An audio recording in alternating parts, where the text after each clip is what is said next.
जो हर मंगलवार हमसे जुड़ते हैं।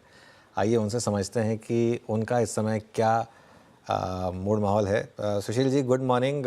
मॉर्निंग। फ्रेम तो काफ़ी अच्छा लग रहा है आपका एज ऑलवेज, और काफ़ी आपने लग रहा है काफ़ी बड़ी बोल्ड कॉल आज हमारे लिए प्रिपेयर की है, तो ज़रा उस पर बात हो जाए। पहले आप कह रहे हैं 30,000 निफ्टी पर, यहाँ पर तो लोग 25,000 के लिए वो प्रे कर रहे हैं, आप सीधा 30,000 की बात कर रहे हैं। बताइए क्या दिख रहा है आपको ऐसा चार्ट्स में? भाई 32,000 बोलने में थोड़ी सी शर्म आ रही थी, इसलिए 30,000 बोला। हो सकता आने वाले टाइम में 32 भी हो जाए।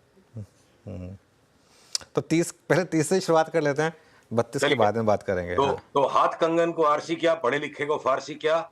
आप लोगों ने मुझे चार्टिस्ट बताया हुआ है, तो मैं चार्ट ही दिखा के बात करूंगा। बाकी मैं हर एक विषय पे कर सकता हूं, पर सच्चाई चार्ट से दिखती है। पीसीआर से अनुरोध है, इस चार्ट को खोलें और इस चार्ट को देख के आप मेरे साथ आनंद लीजिए। पीसीआर से अनुरोध है, मेरे स्क्रीन पे जो चार्ट है इसे कृपया दिखाएं। ये जो चार्ट है, आप देखो, ये चार्ट चीख चीख के कह रही है कि मुझे ले लो। ये रेशियो चार्ट है, इसकी वैल्यू अभी आप देखोगे करीब 3.8 है। और चीख चीख के क्या कह रही है, 1 साल से लेकर सवा साल में 3.8 वाला हंसते हंसते 5.5 हो सकता है। ये किस चीज की चार्ट है? Nifty prices divided by S&P 500 prices. यानी कि अगर अमेरिका, यानी कि 45% तक का आउट परफॉर्मेंस संभव है अगले 12 से 15 महीने में। यानी कि अगर S&P में 20% का भी करेक्शन किसी वजह से साल के बीच में आ गया, तब भी हो सकता है उस टाइम पे निफ्टी 45% ऊपर हो करंट भाव से। तो आपको विवादास्पद लग सकती है, हास्यास्पद लग सकती है ये बात। तो इसके लिए मैं आपको इतिहास दिखाऊं पहले। आप इतिहास में देखो कि ये तो मैं सिर्फ 1 साल के अंदर 45% की आउट परफॉर्मेंस की बात कर रहा हूं।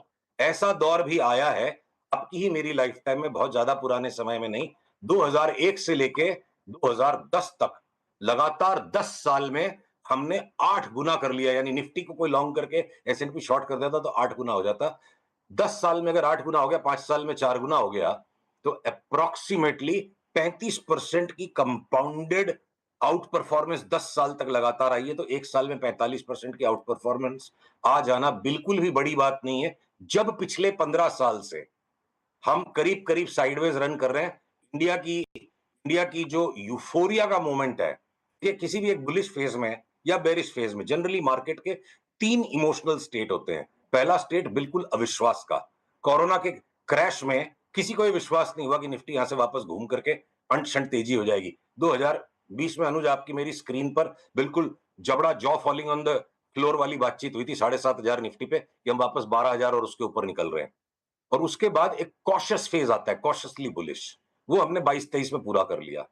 24 के सेकंड पार्ट में सबकी खाया पिया निकल गया, सबकी चर्बी निकल गई। जो भी प्रशांत जैन कह रहे थे ना कि स्टॉक मार्केट में पॉपुलर ओपिनियन नहीं होता है, तब जैसे त्राही माम मची हुई है, ट्विटर पे जो मीम्स आ रही है और जिस तरह से लोग हमारा विरोध कर रहे हैं। देखो 26,500 पे मैंने आपके साथ अब ऑन एयर बात की थी, 23,000 हो जाएगा निफ्टी, लोगों ने मुंह बनाए। और अभी भी इस बात पे लोग मुंह बना रहे हैं। तो लोगों का काम है, वो करेंगे, वो ह्यूमन नेचर है। पर ये जो इस तरह की यूफोरिक स्टेट अगर आ सकती है, तो मैं खाली इंडेक्स को तो देखकर इस तरह बावड़ा नहीं हो सकता।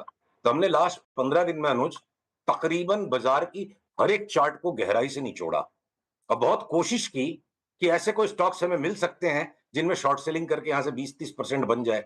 तो आंसर है साफ सुथरा क्लियर कट, ना, बिल्कुल ना। बेचना यहां पे गुनाह हो सकता है। इस तरह की चार्ट्स हैं। तेजी शुरू नहीं हुई है। 23,300 के ऊपर जाने के बाद आज की हमारी वार्ता को ट्रिगर किया जाए और अब से लेकर बजट तक की अनिश्चितता में 23,300 से लेकर 22,700 तक की फ्लक्चुएशन बिल्कुल स्वाभाविक है। देखिए सुशील जी, मैं वैसे खैर आपको सिर्फ चार्टिस्ट नहीं मानता हूँ, मैं आपको एक एज ऑलराउंडर ट्रीट करता हूँ। तो अब ये अगर मार्केट इस तरीके से भागेगा 30,000 पे, तो ऑब्वियसली उसको कुछ लार्ज कैप लीड करेंगे। तो आपकी प्रिफर्ड पिक्स क्या होंगी लार्ज कैप्स में? ये इतना कठिन सवाल है अनुज, क्यों कठिन है आपको सुन के हंसी आएगी। हमने कुछ ही दिनों में साल 2024 अलविदा कहने वाला है। जरा अपने 10-11 महीनों को याद करिए। इतना कठिन सवाल है अनुज, क्यों कठिन है आपको सुन के हंसी आएगी। हमने अपनी इंटरनल डिस्कशंस में अपने क्लाइंट्स को ये बोला कि आईटीसी जैसा स्टॉक नहीं लेना है। क्यों? क्योंकि उसमें सिर्फ एक्सपेक्टेड 25% की रिटर्न है। 25% तो अब लार्ज कैप्स में, ब्लू चिप्स में चना कुरमुरा लगता है। इतनी बड़ी अपॉर्चुनिटी मुझे अगले 12 महीने में दिखती है। हिंदुस्तान लीवर जैसा थका हुआ स्टॉक, थका हुआ क्यों बोलता हूं मैं इसको, 2020 की अप्रैल में इसका जो भाव था, आज उसके नीचे भाव है। 4 साल में 5 साल में स्टॉक ने कोई रिटर्न नहीं दिया। वो हिंदुस्तान लीवर भी बोलता है मैं 50% बढ़ जाऊंगा। ठीक है, एक कोलगेट जितना बढ़ने के बाद जितना करेक्शन दे चुका है, कोलगेट यहां से वापस डबल हो गया तो कोई बड़ी बात नहीं। खैर कोलगेट को खेलना सबके बस का काम नहीं है, बहुत फास्ट स्टॉक है। रिलायंस जैसा बड़ा हाथी, हाथी जिसे कहते हैं ना, रिलायंस जैसा हाथी, वो बोलता है मैं 50% बढ़ूंगा। 1200 की मंदी नहीं लगती रिलायंस में, और 1800 का भाव हंसते हंसते आ जाए। तो अगर ये रिलायंस और लीवर के 50% को मैं बेंचमार्क मान लूं कि जब ये हाथी भी 50% रिटर्न देंगे, तो फिर हमने अगर कोई होशियारी की तो वो होशियारी तभी साबित होगी जब 75%, 100% तक की भी रिटर्न्स मिले। तो देखिए, स्टील के स्टॉक्स को हमने ध्यान से देखा। टाटा स्टील बोलती है मैं 118, 116 के नीचे जाने की मेरा मूड नहीं है, मैं 200 हो जाऊं। Steel authority of India limited double हो जाए, एनएमडीसी स्टील यहां से 3 गुना हो जाए। जिस हिंडाल्को पे हम बार बार पिछले 1 साल में अनुज आपसे बात होती थी कि हिंडाल्को को कूट दो, मार दो, गिरा दो, वो हिंडाल्को अभी 900 के ऊपर जाने के लिए तैयार है। अगर मैं हिंदुस्तान जिंक और हिंदुस्तान कॉपर जैसे स्टॉक्स पे आऊं, डबल हो जाएंगे।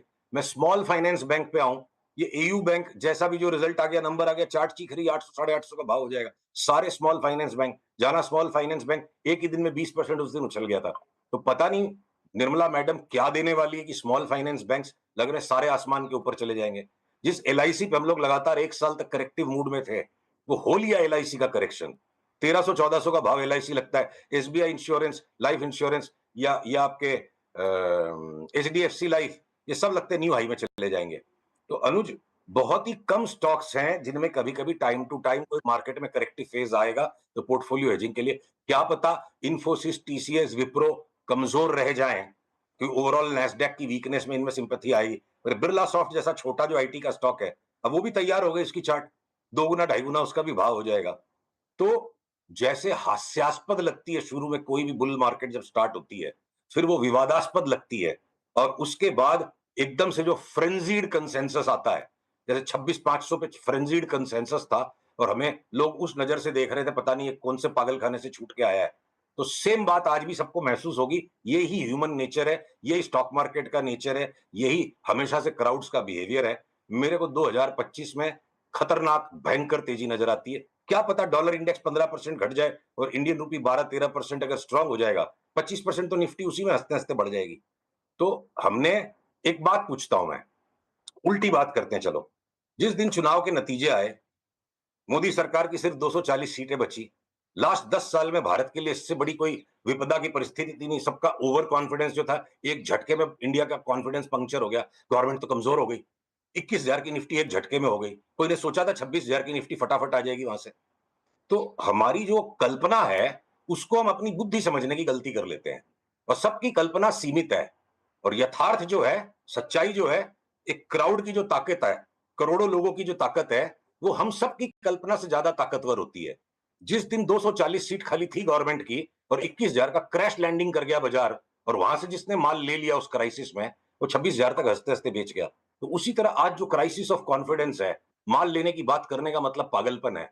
तो हम तो देखिए, जो लगेगा तो स्टॉप लॉस लगेगा। जो हमने अपने निवेशकों को सलाह दी है, वही हम आपके भी दर्शकों को बता सकते हैं। ओके, सुशील जी, फिर एक बात बताइए, बजट से क्या एक्सपेक्ट करें हम, और बजट रिलेटेड सेक्टर्स पे क्या, जैसे कैपिटल गुड्स वगैरह होते हैं, उनमें क्या फिर लॉन्ग बनाए जाएं?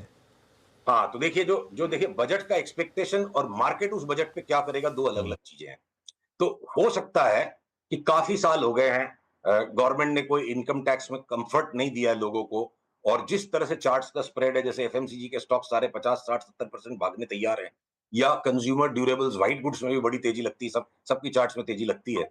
तो मैं अंदाज लगा सकता हूं, वो रॉन्ग भी हो सकता है, और ये पॉलिसी आए बिना भी बाजार ये काम कर सकता है कि कुछ इनकम टैक्स के अंदर में रियायतें मिले, लोगों की जेब में पैसा सरकार डाले।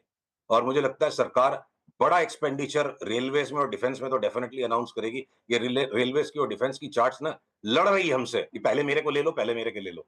हाथ हमारे 2 ही है और अंगुलियां 10 है, सारी की सारी बाई है, तो कुछ तो आएगा बजट में। बिना बिना कुछ आए कैसे भागेंगे? आपका जो सवाल है कैपिटल गुड्स पे, देखिए, लार्सन एंड टुब्रो ऑलरेडी जिस तरह से साइडवेज बैंड में चल रहा है, तो अगर कोई फायर सेल आ गई, कोई कारण से कोई कॉर्पोरेट इवेंट ऐसा आ गया कि अचानक से आके कोई कूट जाएगा, 3500 का भाव में मिलेगा, तो लेंगे 3500 से लेके 4500 में। ये केपेक्स के जो स्टॉक्स है, चाहे एबीबी, सीमेंस, आपके इवन कमिंस जो हमारा ज्यादा फेवरेट रहता था, ये लार्सन, ये अंडर परफॉर्मेंस दिख रहे हैं अनुज। तेजी सभी चीजों में आएगी, पर जब 50% लीवर और रिलायंस देंगे, तो मैं 30-35% कमाने के लिए ये लार्सन और कमिंस क्यों लूंगा? मेरा आंसर ये है। ओके, चलिए सुशील जी, बहुत बहुत शुक्रिया आज हमारे साथ जुड़ने के लिए। अगले मंगलवार फिर आपसे बात करेंगे। गोकुलधाम में स्पेशली बीमार गौ माताओं की सेवा की